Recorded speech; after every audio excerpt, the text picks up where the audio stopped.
ಬೇಲೂರು ತಾಲೂಕಿನ ಕೂಗೋಡು ಗ್ರಾಮ ಹಾಗೂ ಸುತ್ತಮುತ್ತಲಿನ ಪ್ರದೇಶಗಳಲ್ಲಿ ಕಾಡಾನೆಗಳ ಸಂಚಾರ ಹೆಚ್ಚಾಗಿದ್ದು, ಭೀಮಾ ಹಾಗೂ ಕ್ಯಾಪ್ಟನ್ ಎಂದು ಗುರುತಿಸಲ್ಪಟ್ಟ ಆನೆಗಳು ಒಂದೇ ಪ್ರದೇಶದಲ್ಲಿ ಸಂಚರಿಸಿರುವ ಘಟನೆ ಗ್ರಾಮಸ್ಥರಲ್ಲಿ ಆತಂಕ ಸೃಷ್ಟಿಸಿದೆ. ಕಳೆದ ಕೆಲವು ದಿನಗಳಿಂದಲೇ ಈ ಭಾಗದಲ್ಲಿ ಕಾಡಾನೆಗಳ ಹಾವಳಿ ಹೆಚ್ಚಾಗಿದ್ದು, ವಿಶೇಷವಾಗಿ ಕಾಫಿ ತೋಟಗಳು ಹಾಗೂ ಗ್ರಾಮಾಂತರ ಪ್ರದೇಶಗಳಲ್ಲಿ ಆನೆಗಳು ಕಾಣಿಸಿಕೊಳ್ಳುತ್ತಿರುವುದು ಗಮನಿಸಲಾಗಿದೆ. ಇತ್ತೀಚೆಗೆ ಭೀಮಾ ಎಂದು ಕರೆಯಲ್ಪಡುವ ಒಂಟಿದಂತ ಕಾಡಾನೆ ಹಾಗೂ ಕ್ಯಾಪ್ಟನ್ ಎಂದು ಕರೆಯಲ್ಪಡುವ ಇನ್ನೊಂದು ಆನೆ ಕೂಗೋಡು ಗ್ರಾಮ ಸಮೀಪ ಸಂಚರಿಸುತ್ತಿರುವ ದೃಶ್ಯಗಳು ಗ್ರಾಮಸ್ಥರ ಮೊಬೈಲ್ಗಳಲ್ಲಿ ಸೆರೆಯಾಗಿವೆ.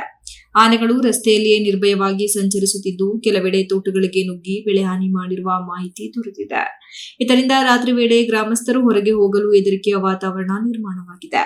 ಗ್ರಾಮಸ್ಥರು ಅರಣ್ಯ ಇಲಾಖೆಗೆ ಮಾಹಿತಿ ನೀಡಿದ್ದು, ಆನೆಗಳನ್ನು ಕಾಡಿಗೆ ಹಿಮ್ಮೆಟ್ಟಿಸುವ ಕಾರ್ಯಾಚರಣೆ ಕೈಗೊಳ್ಳುವಂತೆ ಒತ್ತಾಯಿಸಿದ್ದಾರೆ. ಆದರೆ ಆನೆಗಳ ನಿರಂತರ ಚಲನಾವಲನದಿಂದ ಕಾರ್ಯಾಚರಣೆ ಸವಾಲಾಗಿದೆ ಎಂದು ತಿಳಿದು ಬಂದಿದೆ. ಸ್ಥಳೀಯರು ಮಕ್ಕಳನ್ನು ಹಾಗೂ ವೃದ್ಧರನ್ನು ಹೊರಗಡೆ ಬಿಡದಂತೆ ಎಚ್ಚರಿಕೆ ವಹಿಸಿದ್ದು, ರಾತ್ರಿ ವೇಳೆಯಲ್ಲಿ ವಿಶೇಷ ಜಾಗೃತಿ ಕೈಗೊಳ್ಳಲಾಗುತ್ತಿದೆ. ಪರಿಸ್ಥಿತಿ ನಿಯಂತ್ರಣಕ್ಕೆ ಬರಲು ಅರಣ್ಯ ಇಲಾಖೆ ತಕ್ಷಣ ಕ್ರಮ ಕೈಗೊಳ್ಳಬೇಕೆಂದು ಗ್ರಾಮಸ್ಥರಾದ ಲಕ್ಷ್ಮೀ ನಾಗರಾಜು, ನಾಗೇಶ್, ಸುನಿಲ್, ಮಹೇಶ್ ಹಾಗೂ ಕೂಗೋಡು ಗ್ರಾಮಸ್ಥರು ಅರಣ್ಯ ಇಲಾಖೆಗೆ ತಕ್ಷಣ ಕ್ರಮ ಕೈಗೊಳ್ಳಬೇಕೆಂದು ಆಗ್ರಹಿಸಿದ್ದಾರೆ. Ganesh, TV 46 news Kannada, Belur.